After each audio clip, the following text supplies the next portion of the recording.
first and your last name, please? My name is Joanne Henson, and I'm from Baltimore, Maryland. Born and raised in Baltimore, Maryland. Great. And what is your story? What is your journey? Please do share. I think my journey has really just begun. I guess once I got to 50, I thought things were just going to be smooth sailing, and it just didn't happen like that. Last year, in October, I found I had early stages of breast cancer. And I didn't really understand what that actually meant until I went through the process of actually finding out that I had it, and then having to understand that I had to balance out my life with it. And so that's, my story began there, because I saw it more as an awakening. And I guess because my parents are no longer with me, and I'm an adult, and I'm alone in a way, but I'm not really alone because I have family and friends, and really good friends. I started looking at my life differently from the moment I had the surgery and throughout the radiation and the doctors, and I actually had to live in maybe 3 different places during this process. So in the last 6 months, I've lived in different places. I lived in Baltimore after my surgery. I came back to DC just for the treatments every day for like 30 days.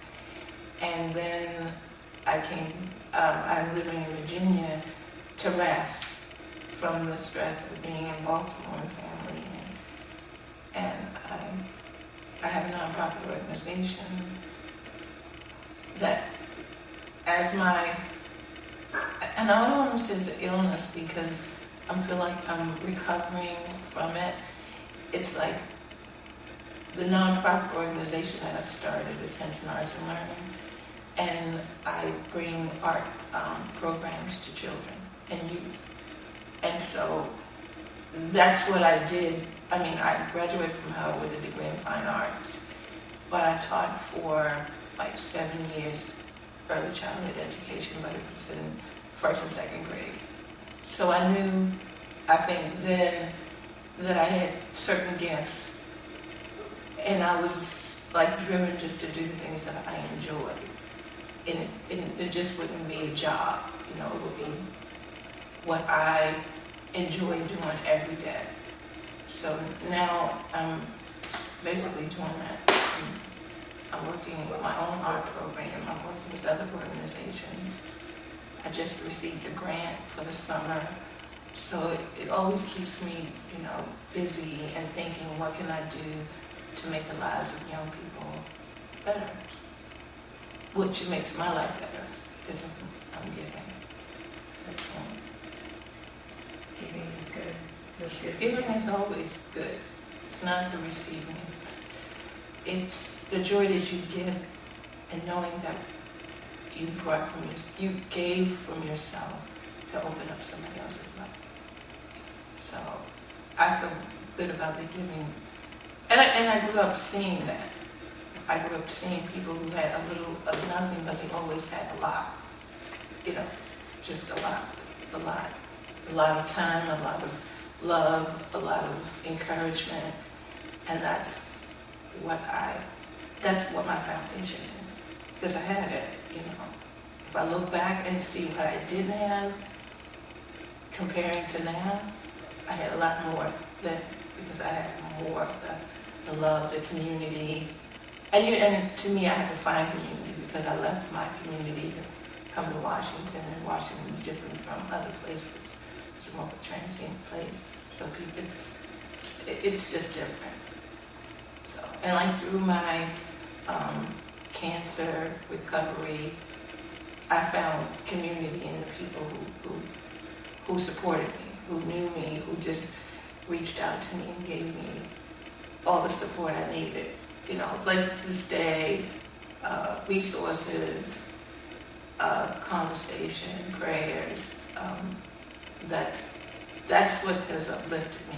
And like being here today was just like an icing on the cake, because I was like, oh, should I go?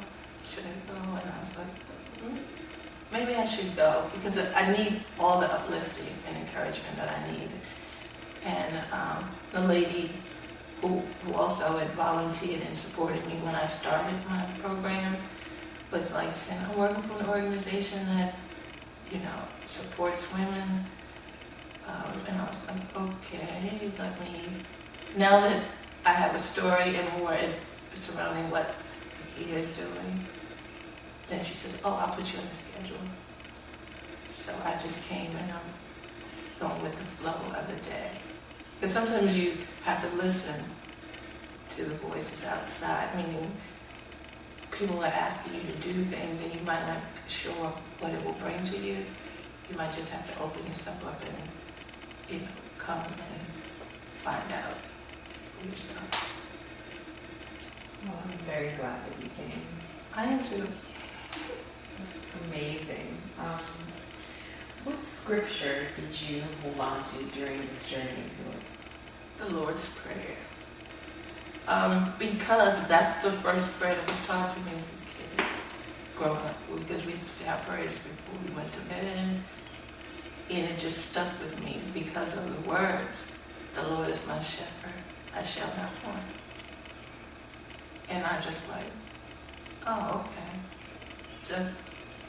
That's what it is. The Lord is my shepherd, and I shall not want. And a minister taught us once to put in our names in the prayer so that it would, be more like closer to us. So it was like, the Lord is Joanne's shepherd, and she shall not want. So it always strengthened me in sitting in doctor's offices, waiting for surgery, dealing with family, dealing with people who actually didn't know what was going on with me, because I didn't share everything with everyone, because I kind of, some of what I needed was, I needed to find out who was my real friends. And when I say real friends, people who had kind words to say to you, because you needed that support, you didn't need doubt, So when I was like, the Lord is my shepherd, I shall not want. The Lord is Joanne's shepherd, and then he will deliver us from evil. Is also part of how I see it, and evil may be just the things that create confusion in your life, that you can, see your way through like a dark tunnel, and there's light at the end. You can just, you might not want to go in the tunnel, but you might have to go through the tunnel in order to get to the light. So that's how I was looking at this journey that I was taking, as there was going to be light on the other end, and I had to just believe, and just to think about my grandparents and their faith in God. And they always used to say, the Lord will make a way. Just pray. I didn't understand what that meant. But it was always, you were pulling your inner strength out. Everything that you know, because I felt I was given everything I needed at this point to use. But I had to, it was like it has been stored away. And when it was time to use, you just have to go in on the computer and retrieve it and use it. You've got some really good examples of how to tap into your faith. The tunnel with the light, and then the computer example that visualizes how to go in and getting saved. Sure. I really appreciate that. I really like that. And the last portion of this is in 3 words. Use 3 words to define what raw beauty means to you. So in a complete sentence, you could say raw beauty is empowering. Raw beauty is beneficial. Raw beauty is inner peace. Word.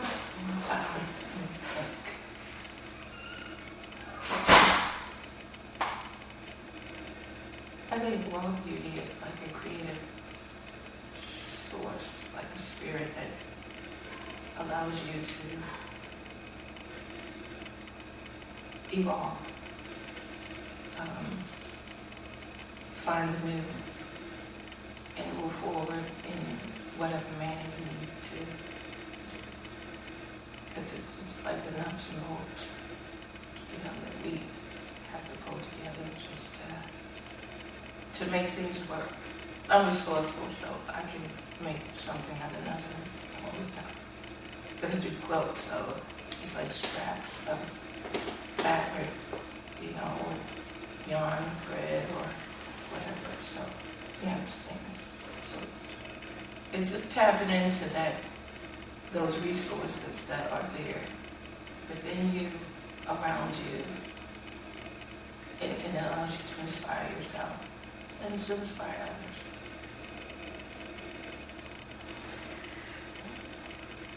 That was our interview. It was very informative because some of those quotes in there, I feel like I can pull on those. Mm-hmm. I'll be like, you know what? I'm going through a hard time. I remember what Miss Joanne said. Mm-hmm. I can pull on that, like the computer going to retrieve like information. I like that. Thank you. You're welcome. That sounds